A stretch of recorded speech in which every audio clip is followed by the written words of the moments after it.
Okay, guys, tonight we're going to talk about illiquid market surcharges. And naturally, our good friends, great friends at Pinson are the guys that have started this nonsense. And unfortunately, we're going to be seeing more of this from other brokers. I know of at least 2 other brokers that are going to be instituting this in a not too distant future, and I'm not going to name them. I'm not going to put my butt on the line just yet until it actually goes into effect. But what this means is, and pay attention, if you think it doesn't apply to you, guess again. We've all traded these low volume stocks here. We're talking about stocks $1 or less.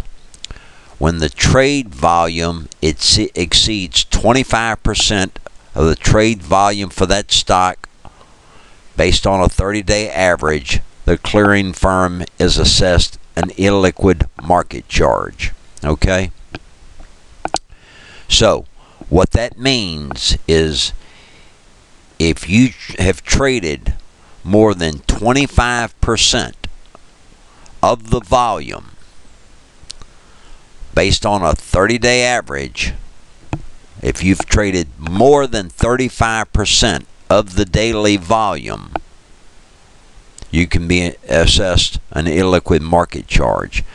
But to make it even worse, they do it over a 3-day period of time.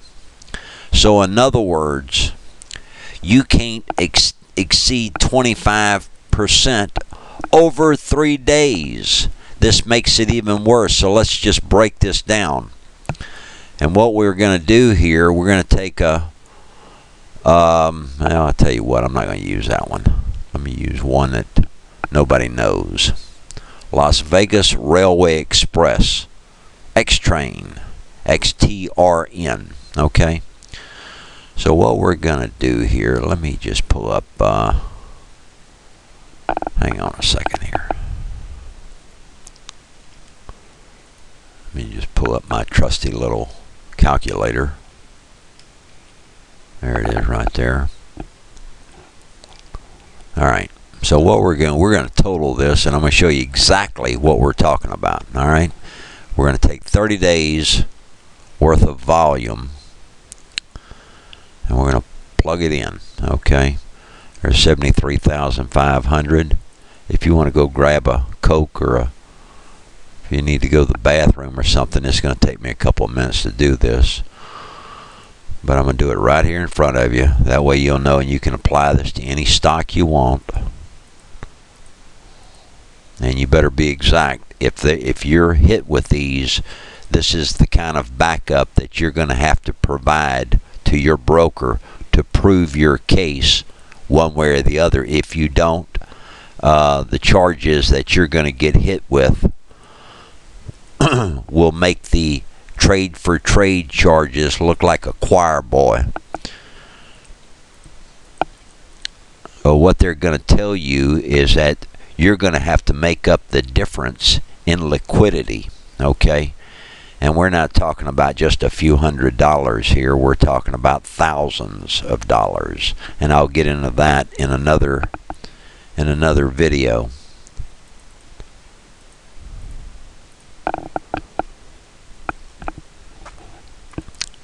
875 total 100 is 200. We can figure that one out. 6934 plus 11450 plus 2600 plus 5000 plus, and last but not least, 16,700. Okay, so we're looking at, for the month, for 30 days, XTRN has had 215,302 shares traded. Okay, if you take this number and you divide it by 30, you're looking at 71.76 is your average daily volume over 30 days. Okay. Now, how does this apply to you? Well, if you exceed 25% of that, or 1,794 shares over a 3-day period, if you trade more than 1,794 shares of this 11-cent stock, you could be assessed an illiquid market surcharge. Okay? And that's how you do it. Okay? And believe me, what can happen here, it could be catastrophic. You could be ruined. We're not talking about just hit. We're talking about ruined. Because what can happen is if you exceed this, they could legally hit you with the balance of the liquidity that's needed in these stocks. And the difference could be in the thousands, possibly tens of thousands. Okay? And I know this is, some of you are saying, well, that can't be right. No, it is absolutely right. Okay? I know what I'm talking about. I've been following this crap on Penson and the bullshit things that they've been doing now for quite a while. Okay? And this is the real deal here. And I happen to know for a fact there's going to be a couple of other brokers that are going to be doing the same thing. Okay? So if you got any questions, I'm sure there'll be many. Drop me a note. You know where to find me. Thanks for watching. This is Mikey.